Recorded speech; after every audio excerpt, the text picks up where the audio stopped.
Welcome to the Barker Podcast Collection.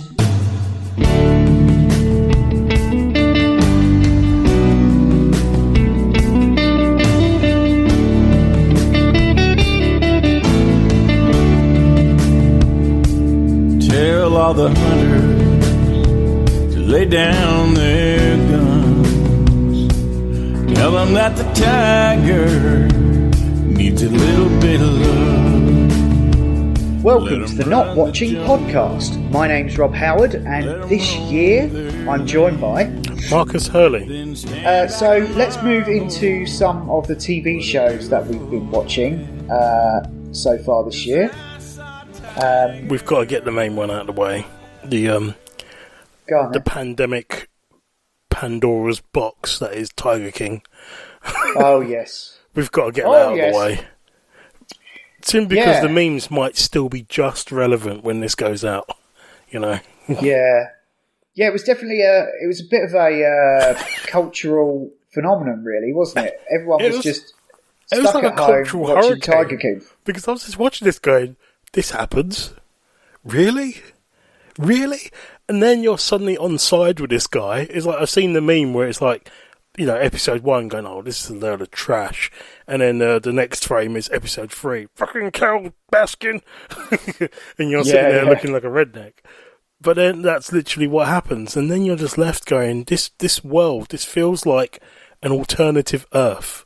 There's no way that this can be real. But it is. Oh, it is. Yeah, it just the thing is, with most of those true crime things, I just get a little bit bored of the procedural nature of it. Like, does this key fit this lock and all that bollocks? And there is one episode that is a bit like that out of the 7. But really, there's so much more to this because there is this whole world that they are setting up with this crazy character at the centre of it. And also a fairly colourful cast of supporting players. Yeah. It's almost a bit like redneck Game of Thrones, isn't it? Yeah, kind of. Because they have their own little factions, don't they? Yeah. It's like it's like a song of ice and fire. You call it a song of 2 husbands, tigers and meth. It's just like... Yeah. My God. But yeah, I mean, it actually got to a point shortly after you find out about a certain unfortunate event, and I was like, yeah, we haven't seen much of this guy. No. Doing the talking head bit. Yeah. But anyway, yeah. I mean, to be honest, right? Like, if you haven't seen Tiger King yet, then what are you talking about? Like, what is your situation? Why would you be listening to this at all? It's kind of like I think there was a point where it was like you just have to watch this because everyone was stuck at home on Zoom or House Party or whatever, and it was kind of just a thing that everyone was talking about. Yeah, and it was just ripples going around the world of everyone seeing this and going, have you seen this? This is the craziest thing. It's just insane. How? Yeah, I mean, we got asked about it. Even seeing people on Facebook talking about it, we were probably a little bit later to it than everyone else, and then we eventually watched it and we got hooked. We watched all of it in like I think 2 sittings, and by the time we'd done it, they'd done the special episode as well. So we watched that straight off at the end. I didn't bother watching that. We just found it amusing because we just thought, okay, this is a documentary, but clearly it's been edited and everything else. So we just wanted to see what the people were really like when they're not in a filmed setting kind of thing.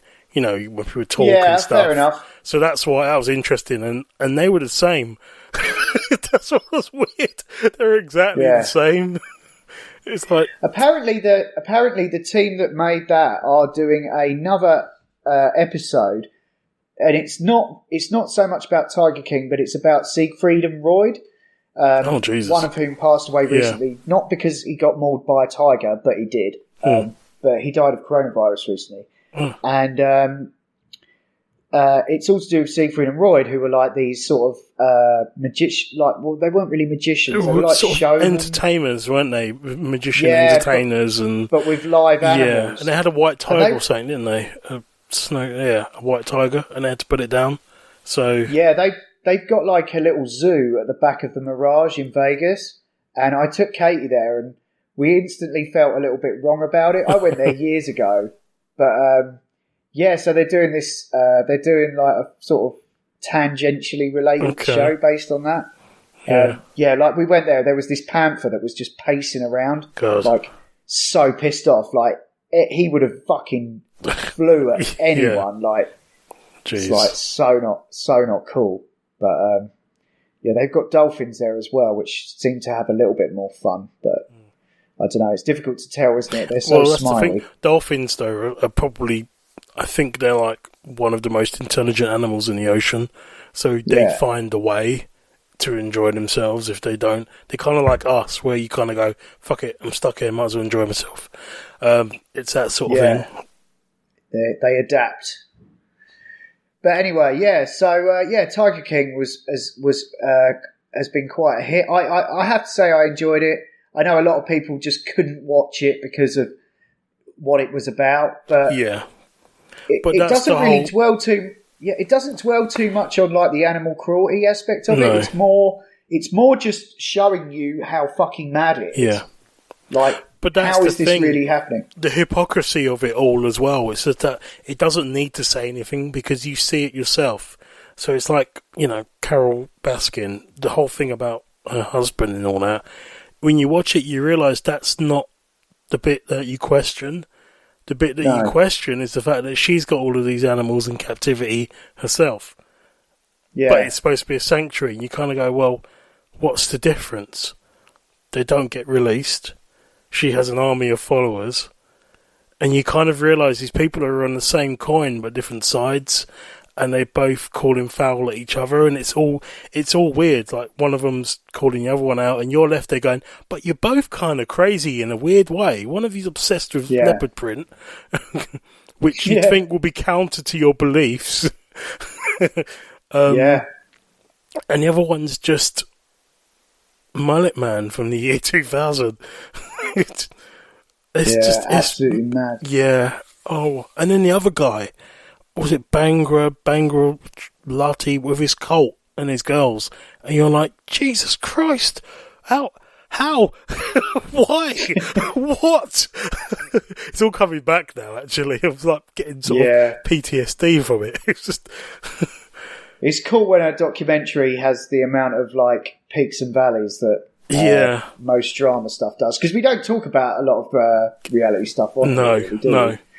But this is almost disbelief reality. It's almost Anyway, I think we needed to get that out of the way so we can get on with more normal things. That's now. It. Definitely needed to be acknowledged. Talking of that, then I guess the next one that has to be mentioned is Gangs of London. Yeah. Have you done all this yet? I haven't done it all. I'm ashamed to say I'm only 2 episodes in because it's so intense. Like, we've just ended with him going up to the Pikey place. Oh, right, yeah. And, so they've just... Yeah, I was not expecting that outcome. I thought, the episode's coming up to an end. I thought the guy's going to be back there and he's going to do something to go off and try and find his kid or whatever. Oh my God, it's still going on. Yeah, I mean, we were talking about like the way that action has been done lately. This is insane. Like 1917 and Extraction. But I've never seen shotguns be so realistic. Yeah, I did turn to Suze and say, every time you've seen people with a shotgun, you see a cloud of puff and a guy goes flying and he's whole.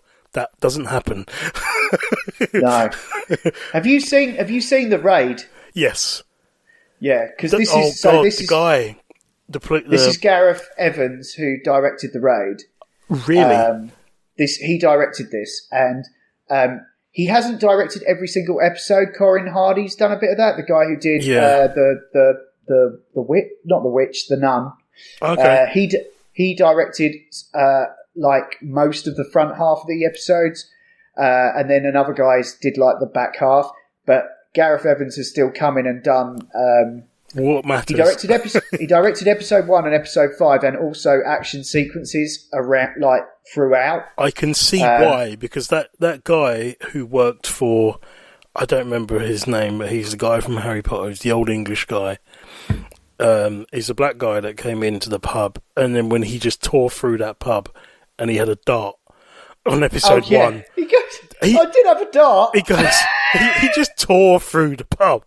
Absolutely ripped through it, just and the fighting. I was just there going, because I was just thinking, this is brutal, realistic combat. It's just not none of your clean spacing stuff. There's an ashtray. The ashtray's gone. Your head's on the floor. Oh look, there's a bar. There's a wall. And then the second episode as well, when he goes after the guys, and there's the guy turns up, and he's got the cleaver. Oh yeah, Jesus. Yeah, that's definitely a 1-2 punch. I don't want to spoil anything. There's quite a big plot to this, and there's some crazy moments. I think it probably peaks at episode 5, which is also directed by Gareth Evans, and they basically destroy a house in that. So I won't say any more. That's the thing. Like, I imagine the violence and the action obviously would be very prevalent in the earlier episodes, because it's all about him exacting his vengeance and people going out and doing this and doing that, and then the aftermath is sitting down and trying to take people out and regain control and whatever, because it feels like that, because he seems very much, the touch paper's been lit at all costs. He wants to find out who's done the deed. Whereas afterwards it'll be a case of, okay, the business is struggling or whatever, and he has to sit down and become more of the gangster. That's what I'm expecting it, and it sounds like that's the way that it would go. Yeah, well, I'm not going to say too much, but it goes to some interesting places. I think if there were to be no more episodes of this, I would be just as content as if they did a really good job doing more. Yeah. But they would really have to they're going to have to up their game on the writing stakes. Okay. And also, Gareth Evans has to be involved, because I'm not going to watch a show of this without that kind of a payoff. No. Because they've just raised the bar. You know what I mean? Yeah. Yeah. If he's not involved, they're fucked. Yeah. They're utterly fucked. There's no show. There's no point. No. Because it's the backbone of it. It's just, I'm pretty invested in the main character guy, who I didn't realise was going to be the main character until I watched it. He's cool, and the whole I can't believe they've got. I can't believe that the gangster guy was Cole Meany. I'm like, wait, he's got work. Oh no. Yeah, he's a good get. I mean, they can bring him back because he's just in flashbacks and stuff like. But it's so good whenever he turns up. I was like, he's come a long way from Chief O'Brien in Star Trek Deep Space Nine. Yeah. And he was the pilot in Die Hard 2 in Tower Air that smacks into the ground. Oh, he's been in loads of things. Yeah. He's the guy in Con Air as well, weren't he? With a kick-ass Corvette. He was the FBI agent. Do not remember that film very well. Yeah. He's got the Corvette Stingray that John Cusack steals, and it's sort of like hanging on, flying out from the side of the car, and it comes off and it just lands on the ground in front of him. I guess I need to watch that again. Why not? Make it a Nicolas Cage revival. It's just... Yeah, I'm tempted. There's quite a lot on Amazon that he's in. So what's next then? What shall we talk about next? I think we've done that one. I'm going to go with something that was really gritty, actually, because all the other stuff's quite lighter. We watched Save Me, which was on Now TV, Sky Atlantic. Had you already watched the first series? We watched both. We hadn't watched any of them. We saw the advert come up and we started watching it, and it's because I struggled when I found that when I heard it was from the people who did like Line of Duty and stuff. I wasn't sure because I struggled with that and I couldn't watch any more of it. I just stopped. But this was brutally, horrifically grim, realistically gripping. The subject matter is just horrible. It's, people trafficking and paedophilia and all that sort of stuff, and it's not nice. It's and Lenny James, isn't it? Lenny James. He's like written and directed. Yeah, and he is the anti. He is the not even an anti-hero. He would be a normal antagonist in a film, in a TV show. This character would normally be either the bad guy who's got a ring of people around him and just laughs at you because he knows he's untouchable, or he would be the bad guy's right-hand man who laughs at you because he's involved in a criminal thing. He is scumbag central. Like, you could not... There's none more scumbag than this guy. Right. And somehow you root for him. Ah. Even though he is, like, complete scum of the earth. And somehow he's the right person to get all this done. And normally when you say that, like, the guy's a complete scumbag, you kind of go, yeah, but he's got some redeeming features. I don't think this guy really has any.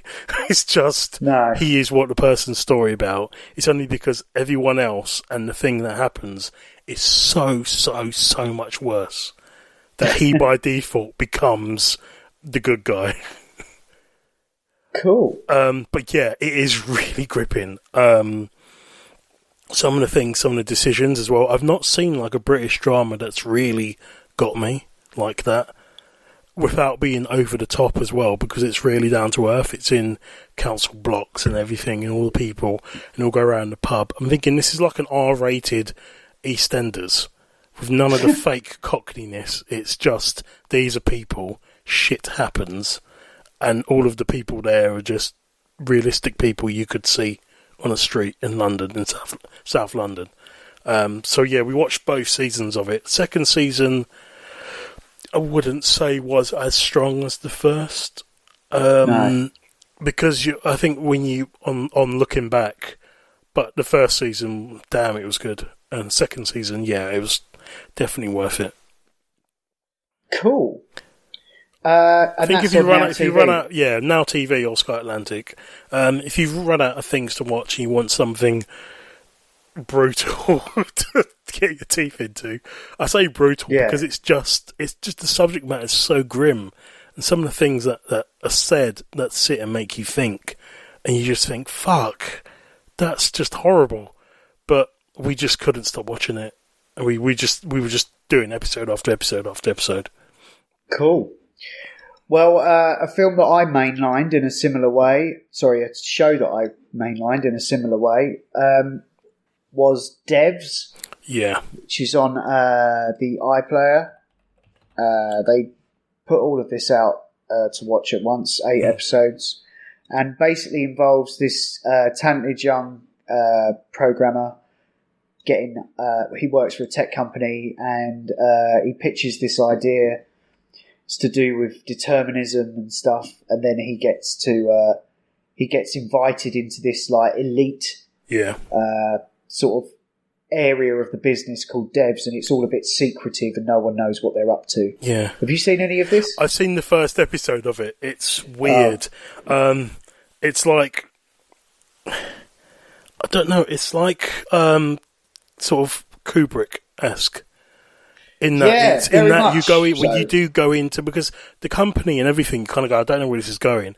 And the moment he goes into that area, you're kind of like, what the hell's going on? What is this place? And it's like, you just look at the code and you just sort it out. And it's like, what am I doing? Yeah. You're doing this. And then what happens after that? And then all of the aftermath. And then his other half and the things. And then the story. And you're like, well, that clearly didn't happen, so what the hell's going on? Well, she's the main character. Yeah, basically. Exactly. He is the entrance into the story, and she takes over. The guinea pig. Yeah. He's the prologue guy. Yeah, so Nick Offerman plays the main guy who runs this firm. He's isn't he Joe from Parks and Rec? Ron Swanson. Yeah. I thought he looked like him, but I was like, he looks too serious. Yeah, no, that's totally him. playing against type, I guess. But yeah, no, he's got a big tragedy going on, and that he's dealing with, and this is some really sort of high concept sci-fi from Alex Garland, who his last thing that he did was Annihilation, which was similarly sort of trippy. Okay. Yeah, he's done like lots of stuff. He's behind so many great things. Like he did the Dread movie. 28 Days Later, he wrote that, and The Beach. I liked Annihilation. I thought it was good. I thought the concept of it and the way it was delivered. There's a certain pace to this one. Yeah, I think I said to you I was struggling with it, but I'm willing to give it the doubt. I think it was because it was late, and then we were watching it, and it was like, I just don't have anything left in the tank, really, to give this the kind of thought process. So I kind of understood what was going on, but wasn't really sinking in properly. So I'm gonna watch it and then sort of give it the time it needs. Yeah, you've got to be in a certain mood for it. But I was really taken with it. Yeah. I just enjoyed the music and the visuals and everything, and the ideas behind it as well. I'm gonna treat it as a kind of like crime, whodunit, sci-fi sort of Scandinoir without being a Scandinoir. Yeah. In that sort of the pace of like a Scandinoir, like you need to just like chill and just enjoy, sit down, stop fussing, and just enjoy it. It comes to you. I mean, it doesn't go on too long either. It's just it's like, I think it's like 6 hours probably across the 8 episodes. So okay, yeah, it's cool, and it comes to a very satisfying conclusion as well. Nice. So it's one off. I can't imagine them making any more of it. But yeah, it's cool that he was able to explore the ideas and themes of this in that much time, and also have a good enough budget to have decent actors and decent effects.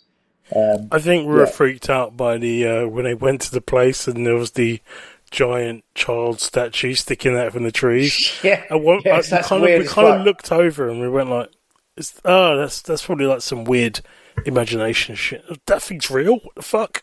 Why would you build that? That sort of shit draws me in so much though, because I'm just like baffled. I'm just like, why would you build that? It's just freaky. Imagine going to work and seeing a 50-foot child just sticking out from the tree line. Yeah. Apparently, it's a lot better than the latest season of Westworld. Oh, okay. I've yet to... I start that. I went to rewatch the last episode of the last season, and it was 80-something minutes, and I went, oh my god. Yeah. Because I'm trying to remember what went on, and I know it does a recap, but it's not quite as having that same feeling. Yeah. Okay, have you got anything else? Well, why don't we skip on to things of a bizarre nature and step into the Twilight Zone. Yeah. I was very taken with this. I loved it. We loved it. I love anthology shows. Yeah. At the best of times, because they were amazing. They were really good. It's like Black Mirror. You spend like the first sort of like there's the cold open, and you're sort of like, what's this one going to be about then? Yeah. And even after the cold open, once Jordan Peele turns up and does his little voiceover bit, which is just cool as fuck. What a cool dude. You still don't really get the full measure of it. But the thing is, I've always known them to be kind of like cautionary tales. So it was like, what's the message in this one? And then it's like the plain one. Just, I was like, he's going to cause it by going mental. Why don't you calm down, sir? It's just like the more insane he's becoming and following this thing, the more it's like, don't you see? He's causing the effect. He is the cause of the effect. Yeah, that's where you worry so much about a thing and you end up causing your own downfall. Yeah. I think when we got them in the UK, they were out of order. That was the very first one I watched, and I watched that on a plane. Oh dear! Yeah. Actually, I was connected. I watched it at the airport because we had a long layover at LAX. And I watched that one, and I was like, oh, God. Yeah, so that's the thing. Does that mean that the one where they break the fourth wall, where Jordan Peele is talking, and it's about the author, and then he looks out and it's the end of the world, was that meant to be the last one then? Because I got the feeling that would have been a nice way to end it, simply because of the way that it breaks that fourth wall and then goes back through all of the episodes. And I kind of thought, the one that was the first original pilot episode was the one with the comedian, where he's writing he keeps writing people out of his life and stuff. Yeah, he doesn't get a laugh until he talks about something he knows, and then they get sacrificed to the comedy gods, kind of thing. Yeah. So I mean, I am tempted to go back because I put something on Facebook and. One of my friends is like obsessed with the old show. I don't know if I can be bothered. Yeah, to go no, back I remember. I can't remember but it's he pops up, doesn't he? Like a version of him. Yeah. But I really thought that should have been the way it ended, and I was a bit surprised when it went. There's another episode after that because I thought that was brilliant. And you had the shadow guy, the blurry guy. And then it was like he's in all of them. And it's like, what? Because you're watching this episode, and it's like it's the penultimate one. It's like the one before the last one. And it's like, and you got the girl who's the runner who's writing the script, and she's writing his intro, and John Peel just stops like partway through and goes, "Oh, that doesn't quite flow," and it breaks it, and then you realise you're on a set, and then it carries on, and you kind of think.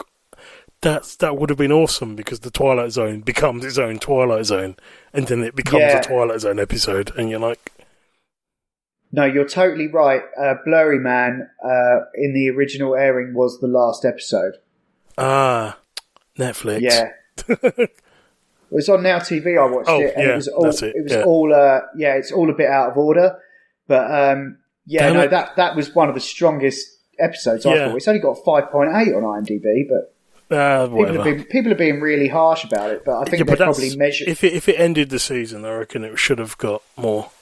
That would make more sense, and then they end up going through the Twilight Zone. Yeah, I think people were a bit harsh, a bit down on this, but I really enjoyed it. I thought it was great. Apparently, there's more. Good. On the 25th of June. Oh, wicked! Second season. I'm looking forward to that. Which is good to know. Don't know when we'll get it in the UK, though. Because there was quite a long tail waiting for that. But I noticed it pop up on Now TV. It was actually on Sci-Fi channel, I think. Yeah, it's Now TV, Sci-Fi. Streamers. But yeah, I really enjoyed it. Definitely worth checking out. What have I got next? I suppose we should mention Star Trek Picard. I haven't seen that yet. Everyone's asked. I know. Well, it's Amazon. I haven't got Prime anymore, so I've got to wait. Holy fuck balls! I just assumed you watched that. I know. Me too. I should have. In fact, it makes no sense that I haven't. No, it makes literally no sense at all. I know. But I'm okay at the moment. I think I'm leaving that for when my sanity starts to actually go from this whole being indoors too much thing, and then I go, oh. Save me, Picard. Oh. Yeah, no. I'm looking forward to that. Well, it's really good. It's really good. I won't spoil it then. It's a bit of a... there's definitely a few of the old guard show up throughout, which will please you nicely. It's got a theme of like, artificial technology, like artificial intelligence. Like there seems to be a bit of everyone seems a bit down on that. Yeah. The Romulans are being very cloak and dagger. Yeah. And it catches you up just enough, because I didn't really watch The Next Gen religiously, but there's enough of a nod to sort of, for the little nostalgia bit in me to kind of go, oh yeah, I remember him. So I was the same. I watched bits of The Next Gen and I kind of enjoyed it, and it was on Like, because I think I didn't really have Sky then when it was. I saw the first episode of Next Gen on video, actually. Oh, right. But with the whole episode with Q, and I wasn't sold on it massively, being a fan of the original cast and the original films. And then I kind of got into it later on in Next Gen, and then when it had the films, and then I went back and I started watching more of it. So I would still really enjoy this because I'm still a fan of the characters. I just loved how they grew them up in that first movie, like Generations, like having Deanna Troy being pissed as she's a telepath, and Riker drinking and smacking his face into the desk, passing out. It was just nice to see them unhinged a bit more, and they kind of continued that with the films, and I think it was like the first step into them growing up a bit more. No, I enjoyed Picard. They put it out weekly, and it had a really satisfying ending for me. As a casual Trekkie, certain issues may annoy you a bit more. I know you're a bit more of a fan. I don't know. I'm getting more mellow these days. I really enjoyed Discovery, which seems to be the harbinger of doom for a lot of hardcore Trekkies. So, but then I'm one of those weirdo ones that loves Star Trek and Star Wars equally, which seems to be. I didn't realise that was an issue. You had to really have more than one or the other. I was a big fan of Star Wars, Star Trek, and Babylon 5. So maybe I'm kind of like the Antichrist of sci-fi. But who cares? I enjoyed them all equally. I'm kind of feeling that it's a bit like the Logan of the X-Men films, where it's a bit more grown up and a bit more slower pace and doing its own message, and it's like the epilogue, sort of like to Next Gen.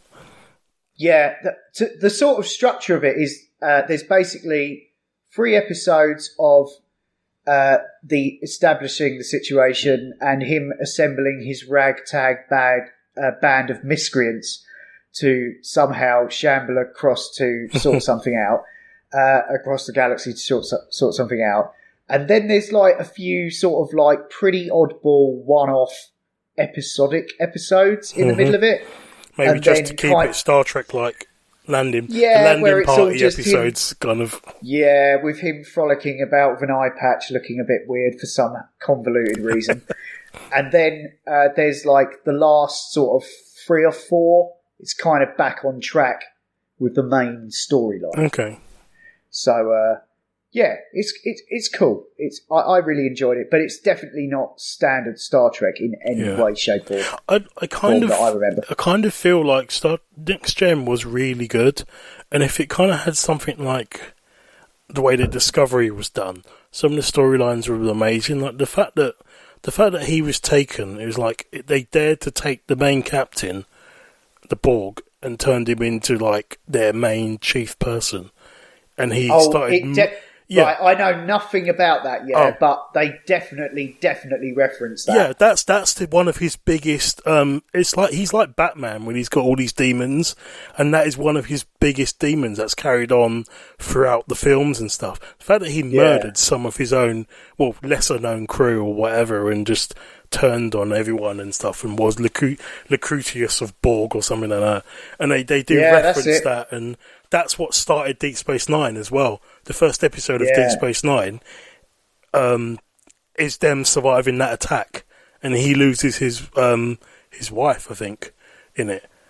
So it's so that's why the main captain of that hates Picard, because it starts from that attack, and he's escaping with his kid, and his wife she's just killed. It's mad. You could kind of think like Star Trek if it was written in the way that Discovery was, and given the budget now, but the passion of back then, it would be amazing. It would just go on forever and ever and ever. But it was just one of those points where they were pushing the technology as best they could at the time. Just trying to think when Next Gen was on, Oh God, it was so long ago. I'm trying to think the point in my life why I didn't follow it. 1987 it started, so that's about that. I would have been quite impressionable then, but I would have been 8, So, and it went on for, so we're talking about my sort of teenage years. I wouldn't have had the attention span for that shit, would I? Yeah, no. It's only because my best mate, he's quite massively geeky. You know, I remember going around to his place and he's building a scale model of the Enterprise from the films with lights and sound, and I'm thinking, that's really cool. Even now, I'm kind of like a big fan of the old films. I still go back to watch Wrath of Khan and think, bloody hell, this is still good now. Even with the weird 70s gear, 80s gear that they're wearing. Yeah, I mean, it still holds a place in my heart. I get very emotional about it, but I think it's just that sort of touch point, you know, just exactly. that very. Well, it's whether it has that stamp early on, and it's that linchpin, isn't it? Because then everything you watch goes back to that and builds on it, and that's what people don't get with like Star Wars and stuff. They go, it's just Star Wars, but it's not just Star Wars because it's cool, because they're trying to make it cool now. It's that impression it first made, and all of that's built up over the years, and you've got that in you as part of you. And I think that's the thing that a lot of people don't get with shows and stuff. It's more than just nostalgia and rose-tinted glasses, because it helped you to get through a big part of your life. Definitely. So, have you got anything else you wanted to mention? Let's see. I've got one more. Sure, go for it. And you're going to like this one. I'm not okay with this. Oh, yeah. Yeah, I watched that. That was great. That was amazing. I was not expecting that. I thought, it's more from the people who brought you the end of the fucking world. And I was up with that. I was sold from the start. I thought, yay, people that did that, I'd watch more of it, because that was quite fun and quirky. Did not expect that. I didn't realise it was going to be a bit of a superhero. Yes, I didn't either. That took me by surprise. Yeah. We literally did a double take. It's one of those moments where you turn and look at each other and go like, what? Yeah.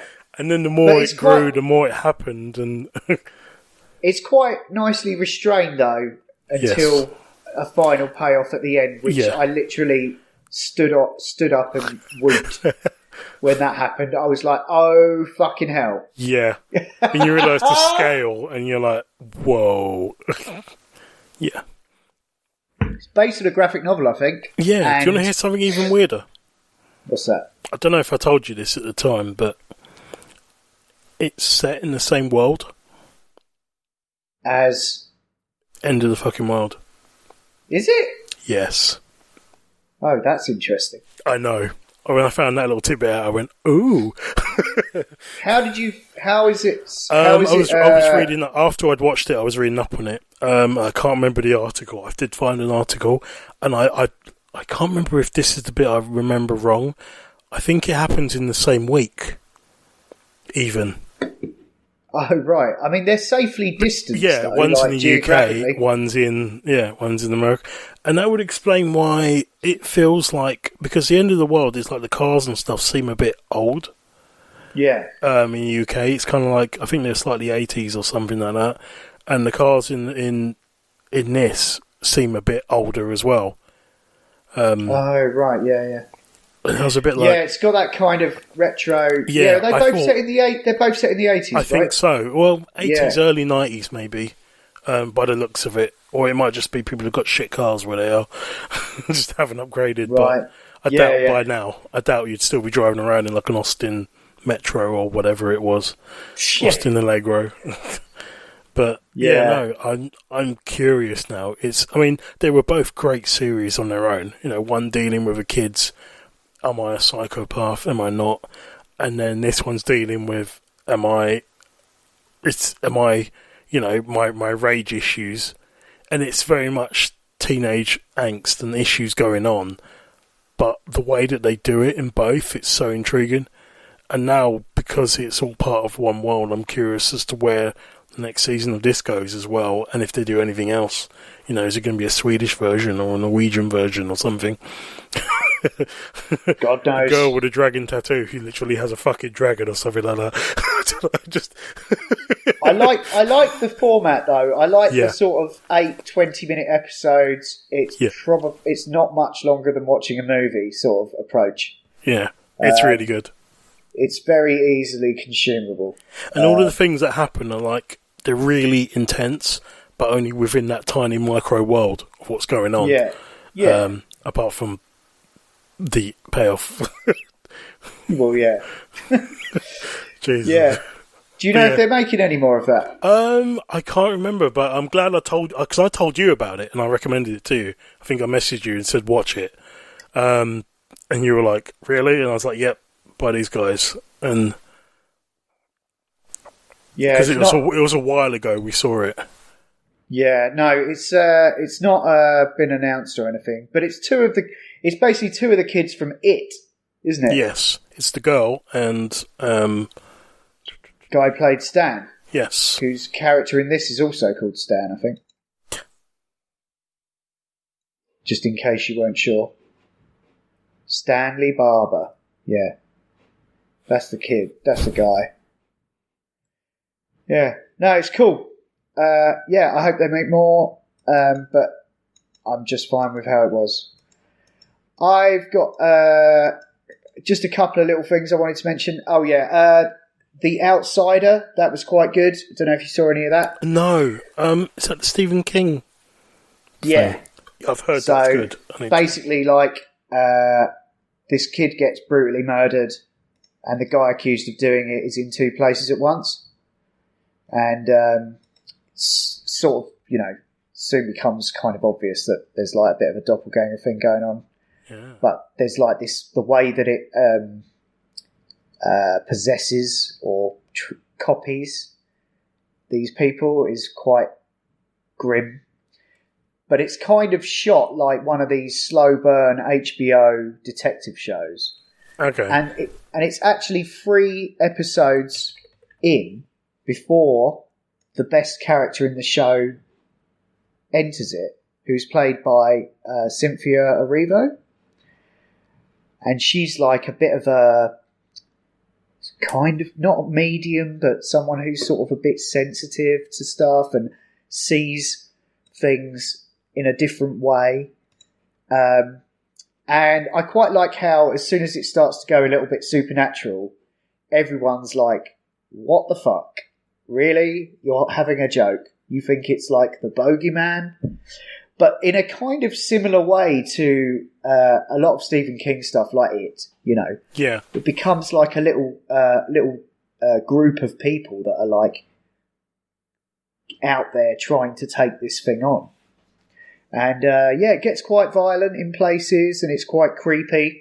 But it is a very slow burn. I kind of regret not waiting for it to stack up and binging it, to be honest, because I think people who have done that have thought a lot more highly of it. Yeah. But, if you look at all the IMDb, lull episodes they just flow through to the next better one and stuff. Yeah, well, it's kind of like you put it on for an hour and you're like, this is not really going to go anywhere like that's going to really be that satisfying. And then I've got to wait another week. So I sort of started watching it because I think it was at the start of the year and I basically cleared out so much shit that I was watching. I didn't really have much to watch. So I was like, oh, fuck it, I'll start this then. And before I knew it, I had shitloads to watch and I was still watching this. So, but it's good. I think it's worth a look. Definitely. If you want a cool, sort of solid, well done drama. Yeah, there's some really good people in it. Ben Mendelsohn, what's his face? The guy from Ozark. He's in it for a bit. I think he might have even directed some of it. Jason Bateman. That's it. Yeah, he's in it. He's in it at the start. Yeah, okay. That's the only thing I wanted to talk about at length. Latest seasons of High Maintenance and Better Call Saul and Curb Your Enthusiasm are also very good and are currently somewhere in my top 10. But yeah, those are definitely the most notable shows worth talking about, I think, of the year so far. The TV's still coming thick and fast and will be. I think there's probably going to be a point where things are going to start slowing down slightly. Yeah. But apparently Netflix have said they're good till the end of the year. No. After that, basically, there's either going to be a shortage of stuff or just people making cartoons. Pretty much, yeah, I think so. Or they'll figure out a way, or they'll adapt that Mandalorian technology so that they can shoot one person at a time. True. With just no digitize crew. them in, yeah. Yeah, Oh, somehow. Speaking of animated things, have you seen season 3 of Altered Carbon? I've not seen that yet. Season 3? Is it season 3? No, season 2. Sorry. Yeah, I saw that. I thought it was very slight compared to the first season. There's also like a weird animated offshoot I saw on Netflix as well. Yeah, I watched that. Yeah? Yeah. Any relevance? Have you actually watched it? Or? No, not yet. No. I've just seen it pop up.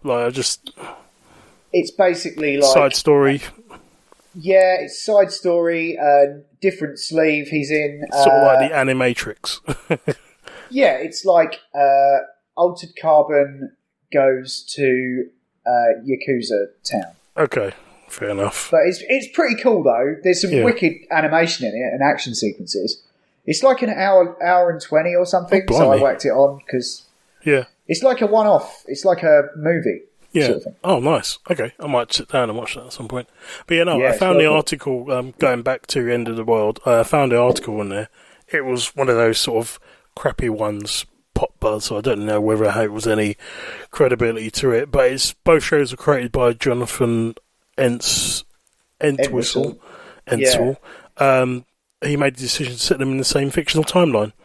So apparently it's set within the first week, the first season 1 of the End of the fucking world.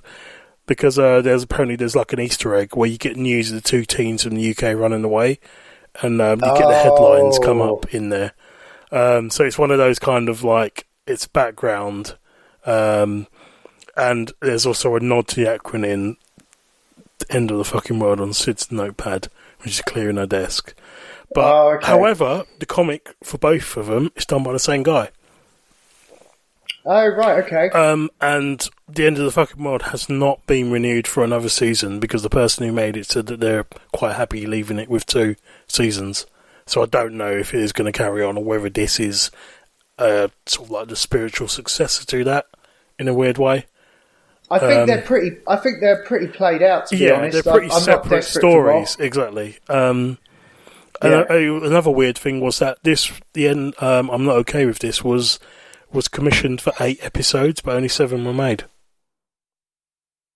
Oh, okay. So I don't know whether they're going to do one more big finale and then do it as a kind of like Sense8 movie, a feature-length wrap-up for it or something. Who knows? What? So it'd be half an hour long instead of 20 minutes? It'd be 25 minutes long. It's hardly worth it, really. Yeah. Don't know. Anyway, if they do it like a full-on thing, though, that might be quite interesting. Like an entire season in one episode. Yeah, maybe. Sort of like Serenity, which was season 2 of Firefly, where it's just they just piled everything they had to tell in the story into the movie. Yeah, I don't know if they're really that big to justify something like that. Yeah, true. Anyway. Yeah, I think that'll do it, man. Cool. I think we've banged on long enough and covered pretty much everything. So I want to watch that Colour Out of Space now. Yeah, it's pretty wicked. Produced by Elijah Wood as well. Holy crap! Because he's really into his horror. There's a whole podcast he does. He's done like a weird film I've seen on Netflix or something, and I've not watched it yet. Where he's got like mummy issues or something like that, and he's just looks creepy. He did. I think he had something to do with the Greasy Strangler, which I've just heard is very unpleasant. Oh God, sounds unpleasant. Yeah, it's really, really nasty. Yeah, so I'm not sure when we'll be back. I know we left it a long time here, but obviously the TV is still coming thick and fast. But I'm not going to be talking about everything I've watched. I think I really would. I mean, I'm almost down to watching Westworld now because I've run out of everything that was. I've been finishing off Legion, That's what I've been watching during the day. I can't. It started getting got to better, season and then it slowed down again. I'm on the third season. The end of the second season was brilliant. I thought, oh god, it's finally kicking off now, because he's got all these personalities in his head, and it was like they thought they were going to trap the Shadow King.